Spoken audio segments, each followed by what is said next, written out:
So goals of this seminar. We're going to look first with a couple of slides at a tool we developed for assessing intercultural competencies.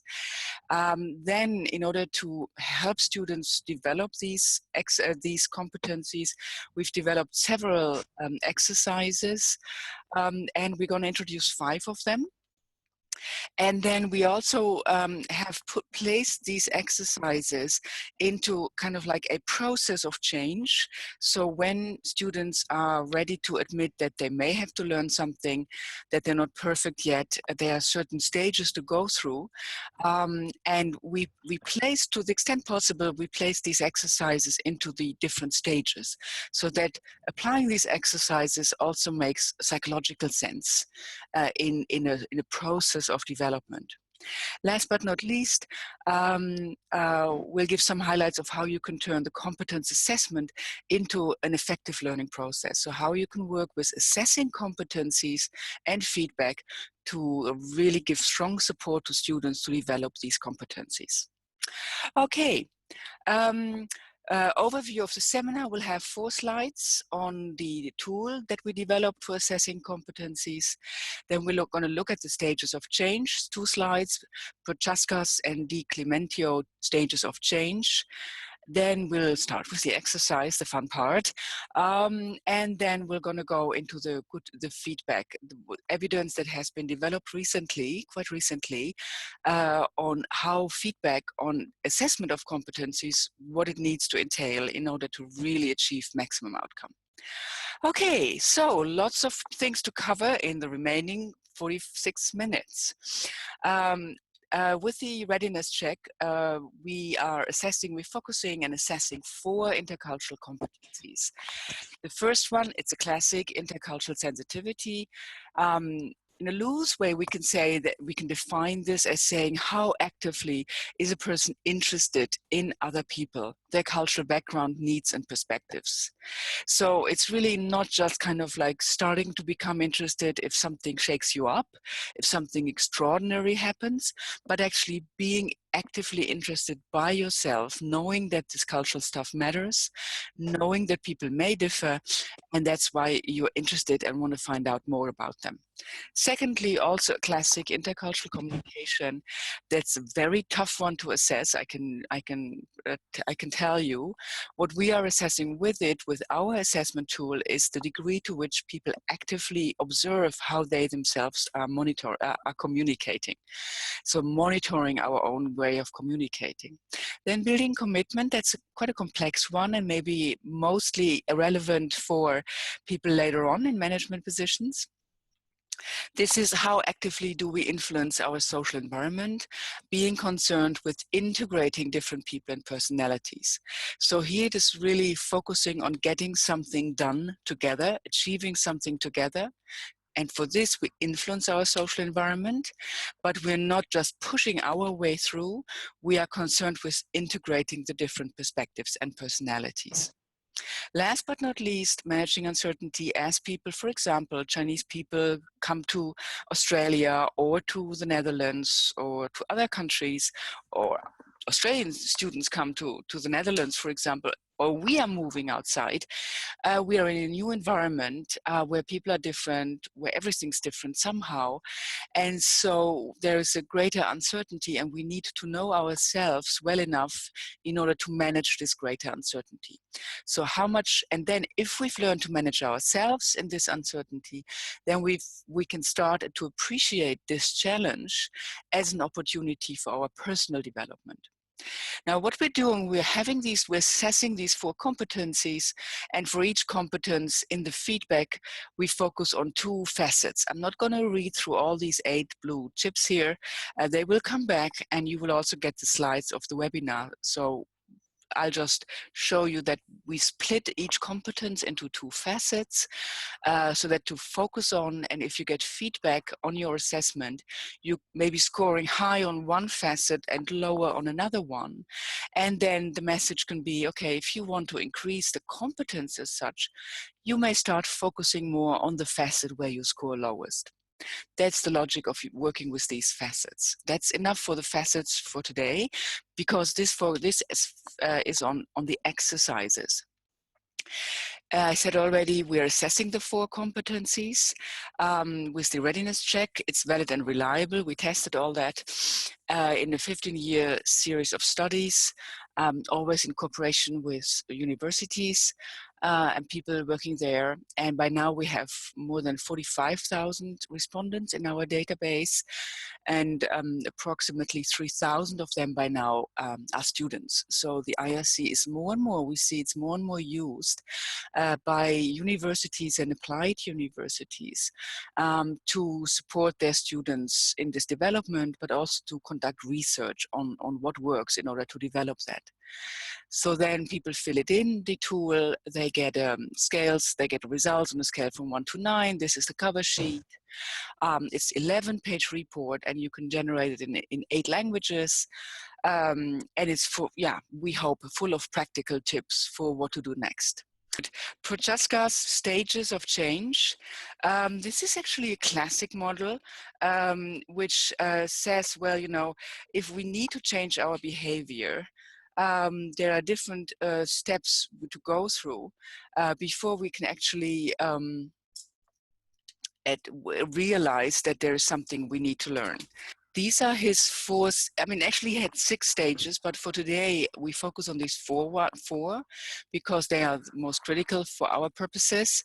So what you see here, pre-contemplation is you're in denial. You don't admit you have to change anything. Acceptance, you're saying, okay, maybe, you know, maybe there's something I need to change.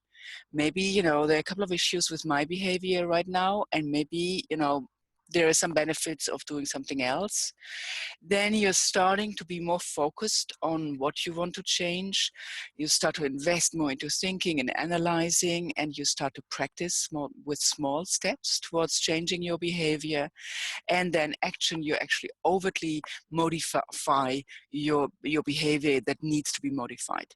And you're acquiring new and better behaviors. I have another version of this, which I felt might work for, you know, people who go through the insight that they need to change their cross-cultural behavior. Here I like people from, so in the pre-contemplation phase, the attitude might be, well, you know, I like people from other cultures and I'm sure they like me. So this idea of, well, you know, I don't understand what you mean, you know, this is all interesting and it's nice, and, you know, and I'm just nice and decent with people, so then they will be nice and decent with me. And what else do we need? This utter denial of issues that may become, that of differences that may really get into the way of us interacting effectively with one another. Then with acceptance, maybe it's a bit more complicated. Let me dive into this. Then with planning, you know, the developing more of a theory, you're focusing more now on how can I develop these competencies, and then actually acting. I'm going to do it now. Let me just try it, you know, watch me fly. So for each of the phases, we put together our most loved exercises, and then you see specifications so that you know, okay, so how long does an exercise last? What do I need? What are some psychological elements in here, like how challenging is it, and how much are people kind of like really on a high string and really activated afterwards. And then also in the 3rd column, you see which of the 4 competencies an exercise addresses. And then afterwards, especially important for these exercises on this slide here, what do we need to do afterwards, after the exercise, in order to transition, to help people transition and learn from this in the most, in the richest way. So what you see here, Barnga, this is a classic exercise. Several of you may already know it. This is an exercise which lasts about 45 minutes. It's a card game. So you put people into small groups, like 3 is a minimum, 4 people of 4 is better, groups of 4. Ideally, you'd have 3 to 4 groups. More can always be possible. They start to play, to learn a new card game. And for this, they learn new rules. And they do not know that at each table, the rules are slightly different. And then at some point after practice, they may not talk anymore. They may not communicate verbally anymore. And then there are certain rules around it, like the winner at a table changes table, moves up along the chain. Someone who loses the card game moves down. The tables are numbered from 1 to 10, for example, so that people starting to get mixed and starting to sit at tables with others who have different rules. And then you can just see how the recognition of, hey, what's going on here, happens with some students very fast, and sometimes they don't get it until the end. Also adults, I mean, kind of like business people later in life, the responses are also very different. So this is the classic Barnga. Bafa, these are kind of like, again, many of you may know these. These are the type of exercises where you have one group of students, be technicians, for example, who need to like experts achieve some knowledge transfer, and another group of students who has acquired certain artificial rules that gets them into behaving like a different culture.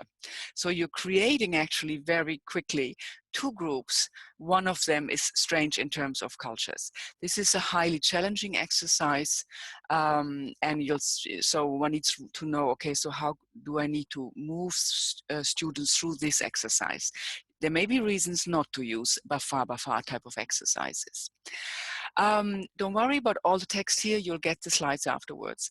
We're going to look in detail at the group bias exercise. There's also diversity challenge, which is a longer exercise, and that is also, again, people working together for a total of 2 hours. Okay, before we move on to the group bias exercise, the warning about the Bafa exercises, I ran it once, for example, with American students in Paris.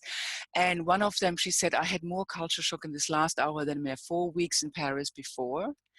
So it's really very, very activating. It's therefore also emotional. And we would recommend that students who score low on 2 of the 4 competencies, don't get them into the most challenging roles. Get them into the roles that they can have within the larger group, so that they are not so confronted with everything. And one also needs to really think of, how do I do the debrief? How do I help students, you know, unwind and cool down afterwards? All of that is on the slides that you will get. A group bias exercise in pairs. This is one that you can do, you know, for the rest, you know, right away today. You need the pen and paper, and then you tell students, please work with your neighbor and talk. You have about 5 minutes, 10 minutes to find 5 groups of which both of you are members. And I gave some examples here, like students, marathon runners, single child. Then they also need to find 5 groups where none of them is a member. Maybe none of them is a nerd, or none of them is involved in urban studies, or none of them is married yet. Okay, so 5 groups, both of members, 5 groups, none of them is a member. Okay, then comes the second round. And that says, okay, now find a total of 5 properties of these groups. Like marathon runners, they are good with sports. As a student here in Queensland, you know, people who come here, they are very ambitious students here. Or single child, well, yeah, you know, maybe we got a little spoiled. So typical characteristics of people in the groups that they just identified. And also properties of the groups where none of them is a member, like geeky, smart but weird, and if you're married, no more freedom, for example. I'm just giving you these examples. Then when they've done that, you say, okay, you go around with them and you say, okay, I don't need to know the groups that you identified, but I will write down from each pair a couple of the properties that you wrote down. Okay, so you go along all the pairs and you say, okay, give me the properties of the groups of which both of you are members, etc. And here you have a couple of examples then from the entire group. And I made these as close as possible to what you usually get. So the green and the red, we commented on that. Then apparently groups, we evaluate groups differently. How can we explain this effect? And yes, we like the groups of which we are members. And then you can bring this into, you know, say, okay, so, but what is the, if you look at the properties, green, positive ones for those where we are members, more negative ones for the groups where we are not members. What is the implication of that actually for getting along with people from other groups? This hidden bias is brought out with this exercise. And we always, I mean, we tend to think that, well, you know, but it's not me being biased. This is just the reality. My groups are nice and the other groups are just not so good, you know. And so really the key step here is to get out of this complete denial phase and accepting that this is the way in which we look at the world and not the way the world is. And the minute that we understand that, then we can take action.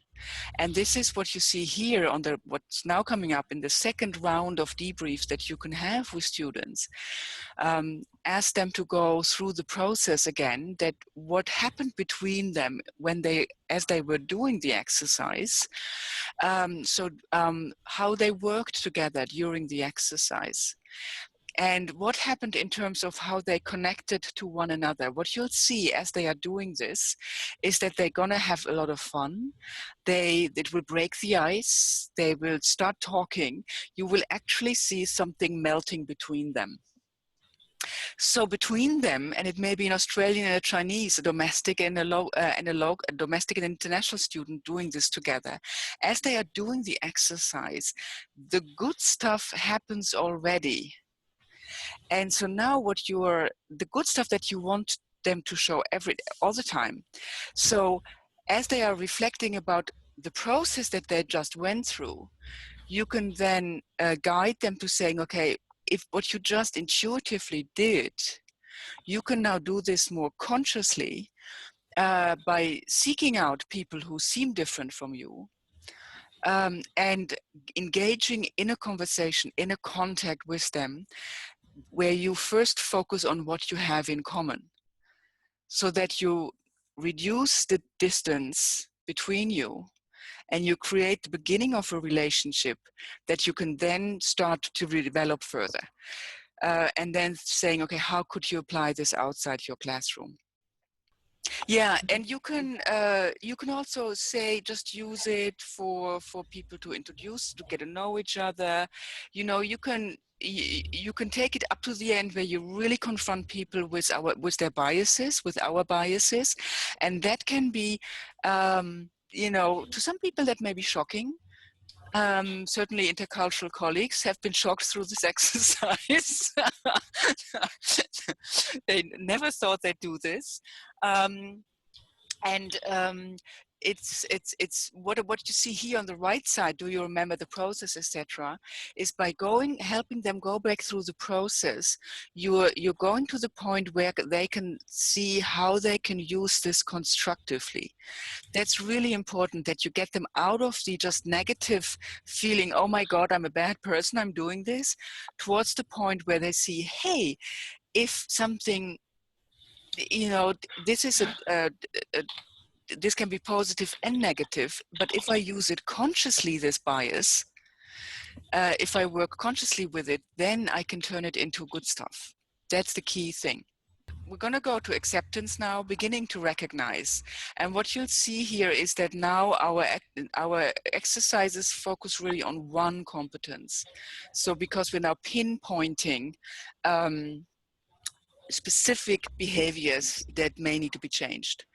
Again, you have, you know, four exercises, specifications, which competence is addressed, and what you can do afterwards.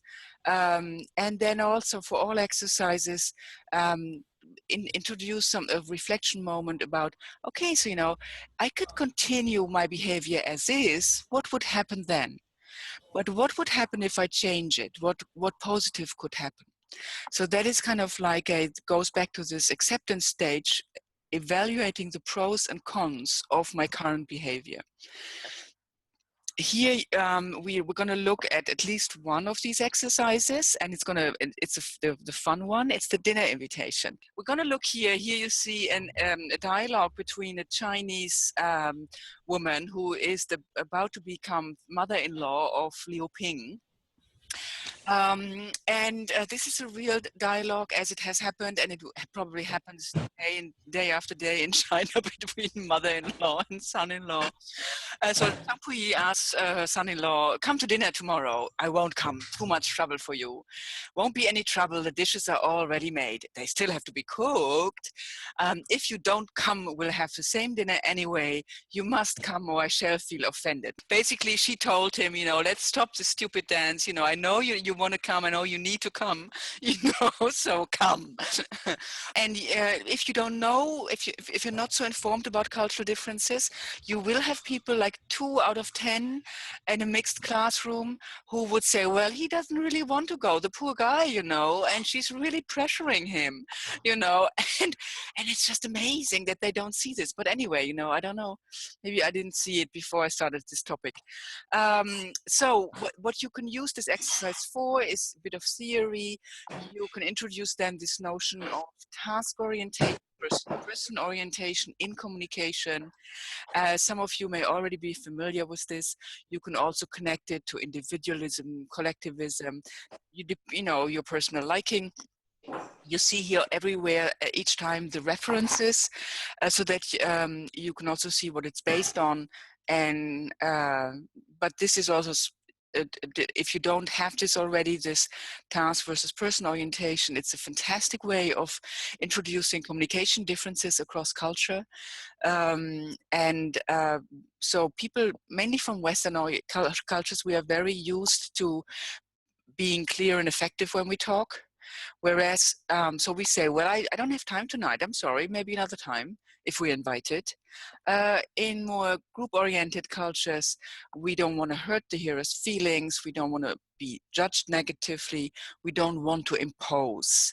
And so that is a very different way, different things we say at certain points in the communication, because we want to achieve different things as we are using language.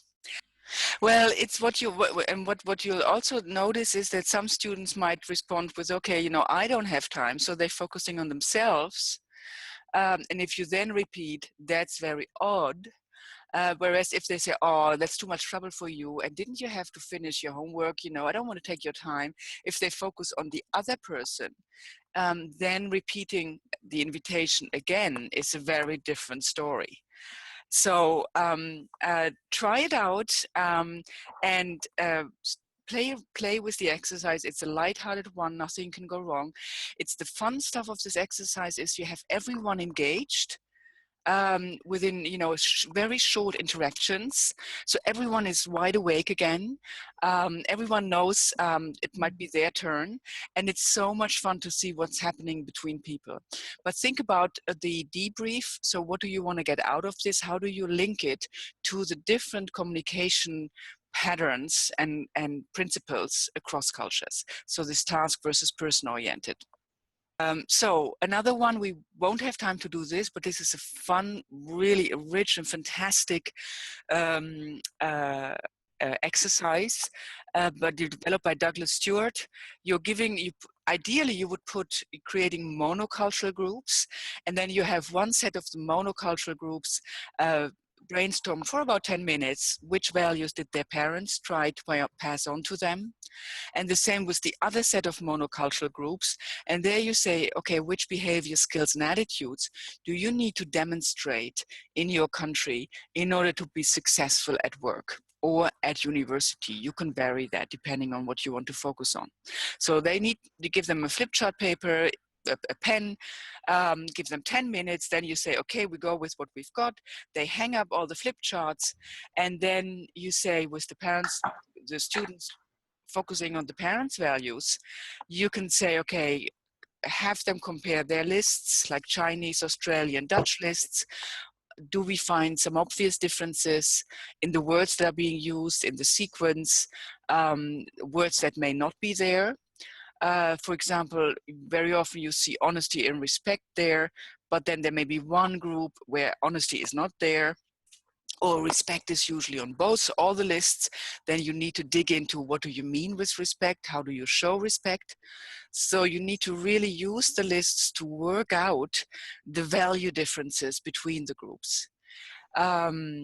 And then lead this also to the implications for the students in terms of interacting with one another.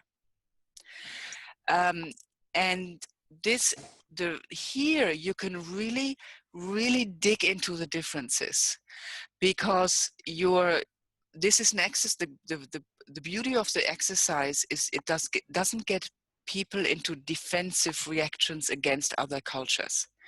Very often, if we're just confronting people with cultural differences, they get into defense mode, us versus them mode, as a protective mechanism. Here, they could just talk about their parents, and they could say, well, these were my parents, but it's not me. They can use their natural curiosity to actually inquire about differences, and they're not getting into defense mode. This is the key benefit of this exercise. And then the same with behavior skills and attitudes. Of course, fantastic stuff if you see that they are maybe addressing different ways of interacting in class, different ways of being respectful to their teachers. You can lead this discussion to, well, how does this affect the way in which you've learned to be successful, for example, in an Australian classroom? Can you simply throw yourself into a brainstorm exercise where everyone is just talks, and the one whose mother tongue it is fastest and therefore most successful?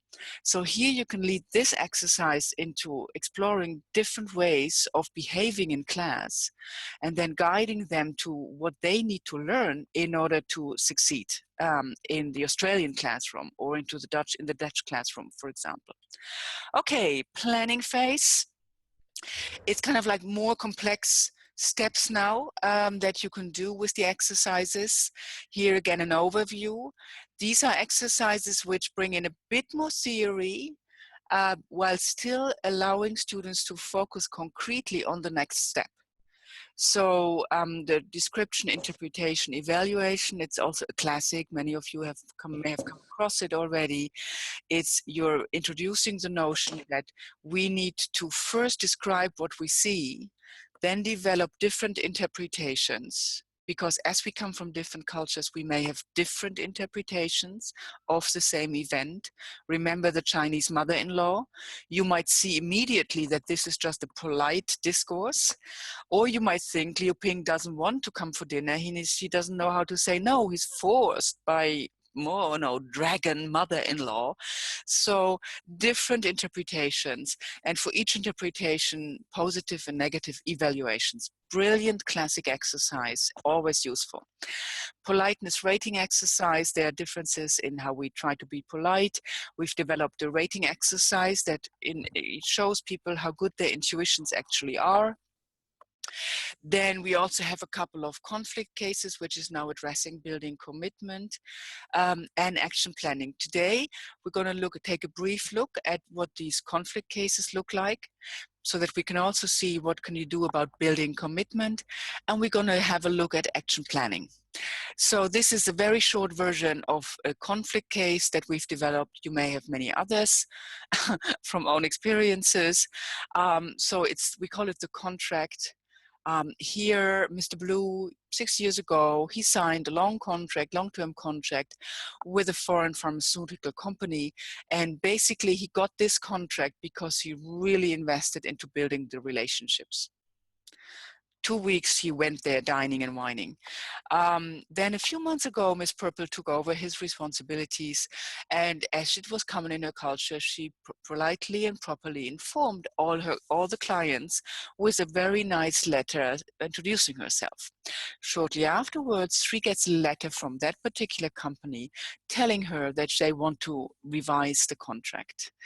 They want to meet her and take a look at which parts of the contract can stay and which should be changed.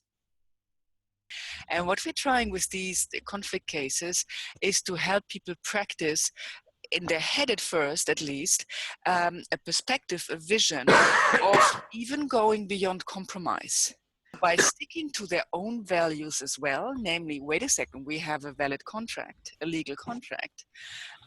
These are our universal principles. I can't just give up my values by adapting to yours.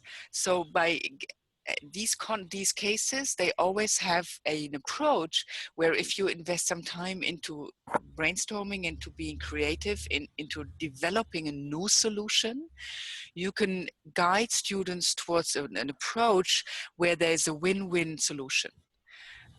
So these are kind of like these are some guidelines, you know, inviting them to first reflect about the two parties and their values and how they are coming to the situation.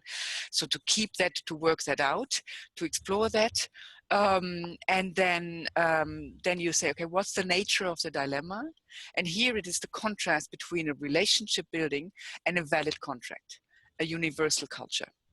And yes, you can accommodate to the other party, but if you keep just accommodating, adjusting, at some point you will feel that it's too one-sided, that you will lose your commitment in the relationship because it's only you adjusting all the time. So the message is here, if we want to have strong relationships, we need to create win-win solutions where our perspective, our win-win, our values are also represented, fulfilled. And that's the core of this building commitment, that there are these win-win solutions that integrate the different values, needs, and perspectives. And here in this case, for example, and this is actually, if you do this in a, you know, and have some time to digest and explore, etc., and to brainstorm with each other, you'll see that quite usually people will find the solution to this, namely, well, Miss Purple goes and sees the clients, invests into building the relationship, which also costs money. However, with the view of getting actually a better contract than the one she had before. So this is one solution, one win-win approach. Okay, planning exercises. Another one is the action planning. Here you will also see the handout we've developed. There we say it starts with inviting everyone to think of a situation where they had to be effective in an intercultural setting. So, and that means achieve goals and solve problems together with people from other cultures. Then, and you'll see which criteria we mean, rate yourself with respect to criteria for being effective, and then decide what to develop first. And the key thing here is, and you'll see a handout, we're not rushing through this now, you'll see a handout. The key here is we separate competencies from effectiveness, which not everybody does. And we are using a clear model of what it means to be effective.